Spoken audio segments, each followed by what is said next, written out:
बिस्मिल्लाहिर्रहमानिर्रहीम। अस्सलाम वालेकुम व्यूअर्स। आज हम बात करेंगे कि किस तरह हम महंगाई को कंट्रोल कर सकते हैं, क्योंकि बढ़ती हुई महंगाई आवाम के लिए एक बहुत बड़ी परेशानी का बाइस है। ख़ास तौर पर जो तनख्वाहदार तबका है या जो डेली वेजेस पे काम करने वाले लोग हैं, उनके लिए बढ़ती हुई महंगाई बहुत से मसाइल का बाइस है। तो कुछ इक़दामात की बात करेंगे कि कौन से ऐसे इक़दामात हैं जिसकी वजह से हम इस जो बढ़ती महंगाई को कंट्रोल कर सकते हैं। सबसे पहले तो ज़रूरी है कि रूल ऑफ लॉ हो, मुल्क के अंदर कानून की हुक्मरानी हो। कोई भी कारोबार, कोई भी फैक्ट्री, कोई भी जितने भी इदारे हैं, वो एक लोग लॉ के तहत काम करें और अपने जो एसओपीज़ हैं, जो रूल्स हैं, जो रेगुलेशंस हैं, उनको फॉलो करें। जितना रूल ऑफ लॉ होगा, उतना ही हम चीज़ों को कंट्रोल करने में कामयाब होंगे, महंगाई को कंट्रोल करने में कामयाब होंगे और लोगों के लिए जो बेहतर मेयार ज़िंदगी है, उसके लिए उनकी चीज़ों की आसानी से दस्तयाबी को यकीनी बना सकेंगे। फिर सेकंड नंबर पे आ जाता है एक्शंस अगेंस्ट होर्डिंग्स। ज़ख़ीरानंदोज़ी एक बहुत बड़ा यानी कि जुर्म भी है, मजहबी लिहाज से भी और आप कानून के हवाले से भी, क्योंकि ज़ख़ीरानंदोज़ क्या करते हैं, मसनूई तौर पे चीज़ों को रोक लेते हैं और जब रेट बढ़ता है तो उसको मार्केट में लाते हैं। तो हुकूमत को चाहिए कोई ऐसे स्टेप्स ले, ऐसे मेजर्स ले कि होर्डिंग्स को कंट्रोल करे। जितना होर्डिंग्स को कंट्रोल करेंगे, ओपन मार्केट में चीज़ें अवेलेबल होंगी, तो उतना ही चीज़ों के रेट जो है कंट्रोल में रहेंगे।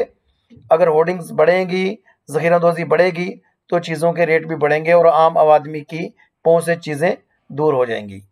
फिर है cost effective sources of energy. इसमें फ्यूल है, इलेक्ट्रिसिटी है, ठीक है। इन चीज़ों को भी देखने की ज़रूरत है कि जितने हमारे जो तवानाई के ज़राए हैं कॉस्ट इफेक्टिव होंगे, सस्ते होंगे, तो उतनी ही चीज़ें हमारी सस्ती पैदा होंगी और आवाम के लिए सस्ती अवेलेबल होंगी।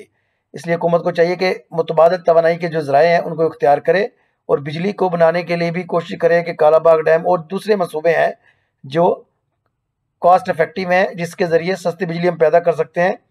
उन मनसूबों की तरफ भी ध्यान करने की ज़रूरत है, ताकि जितनी हमारी सस्ती एनर्जी होगी, उतनी हमारी प्रोडक्ट सस्ती पैदा होगी और उतनी इंटरनेशनल मार्केट में भी हमारी चीज़ की कीमत सही होगी।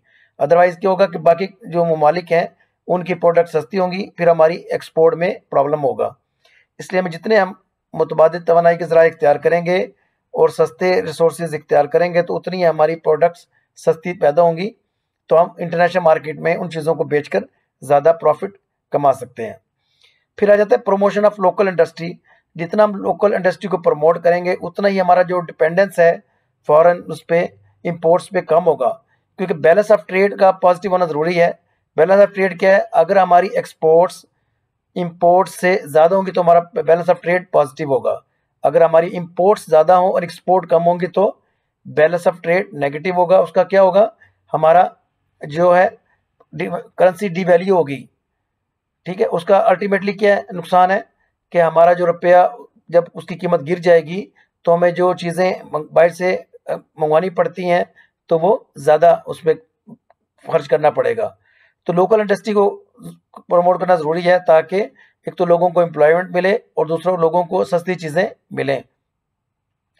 करप्शन ये बहुत ज़रूरी है। तमाम इदारे जो हैं अपनी हदूद के अंदर रह के काम करें और करप्शन पर कंट्रोल किया जाए, ताकि जितना हम करप्शन पर कंट्रोल करेंगे, तो उतनी ही चीज़ें हमारी अब सस्ती होंगी, महंगाई पर कंट्रोल होगा। अगर तमाम लोग अपने दायरे इख्तियार के अंदर रह के काम करेंगे और बदअनवानी से बचेंगे, तो इससे भी हमारी इकॉनमी पे एक अच्छा असर पड़ेगा। Dependence on indigenous resources. जितने ज़्यादा हम अपने इंडिजिनस रिसोर्सेज को इस्तेमाल करेंगे, तो उतनी ही फॉरेन डिपेंडेंस हमारी कम होगी और उससे हमारी जो फिनेंशियल ऑटोनॉमी को भी हम इंश्योर कर सकेंगे और चीज़ें सस्ती दस्तियाब होंगी हमारी। Active role of price control magistrates. Price control magistrates का बड़ा इंपॉर्टेंट रोल है। जितना वो एक्टिव होंगे और वो चेक रखेंगे मार्केट पे कि कोई शख्स अपनी हदूद से तजावज़ ना करे और नाजायज़ मुनाफाखोरी से रुझान को कंट्रोल कर सके। Stop money laundering. जब मुल्क से पैसा नाजायज़ राय से बाहर जाता है, तो क्या है, हमारे मुल्क की जो पैसे की वैल्यू कम होती है और डॉलर हमारे लिए महंगा हो जाता है, जिसका अल्टीमेटली नुकसान क्या है, हमारे कर्जे भी बढ़ जाते हैं। Consumer courts. जितना कंज्यूमर कोर्ट्स एक्टिव होंगी, तो कंज्यूमर के राइट्स को प्रोटेक्ट किया जा सकेगा।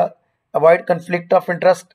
तो ऐसे लोगों जो जिनका इंटरेस्ट हो उससे मुतालिक, अगर आप किसी इंडस्ट्रियलिस्ट को आप इंडस्ट्री का अगर मिनिस्टर लगा देंगे तो फिर डेफिनेटली तो वो अपने इंटरेस्ट को प्रोटेक्ट करेगा। तो ख़ास तौर पर इन जो पोस्टिंग में एहतियात की जाए ताकि कन्फ्लिक्ट ऑफ इंटरेस्ट को हम बच सकें।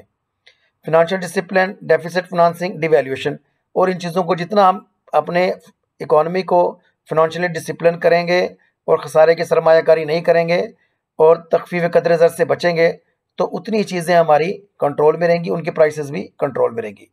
टेक्नोलॉजी एजुकेशन, हमें ज़रूरत है कि अपने एजुकेशन में भी टेक्नोलॉजी को ज़्यादा से ज़्यादा पढ़ाया जाए ताकि ज़्यादा से ज़्यादा लोग इंजीनियर्स हों और हमारी लोकल प्रोडक्शन ज़्यादा हो और हमारा गैर मुल्की इमदाद पे और गैर मुल्की ज़राए पे इन्हिसार हमारा कम हो। तो हमें टेक्नोलॉजी एजुकेशन को भी प्रमोट करने की ज़रूरत है। फिर आ जाता है एंटरप्रेन्योरशिप। ये जो अनएम्प्लॉयमेंट है और जो हमारी जो यूथ है इनएक्टिव है, अनएम्प्लॉयड है, इनको लिए ज़रूरी है कि इनको एंगेज किया जाए, बिज़नेस के अंदर एंगेज जाए, एंटरप्रेन्योरशिप हो, अपना काम करें, ना ये कि सिर्फ लोग जॉब की तरफ देखें, इसका बिज़नेस करें ताकि हम ज़्यादा से ज़्यादा हमारी जो पॉपुलेशन है एक्टिव हो और इफेक्टिव रोल प्ले कर सके इकोनॉमी में।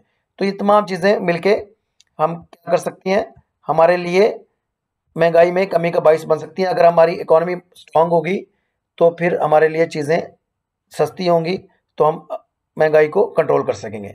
मिलते हैं आपसे नेक्स्ट सेशन में। अल्लाह हाफिज़।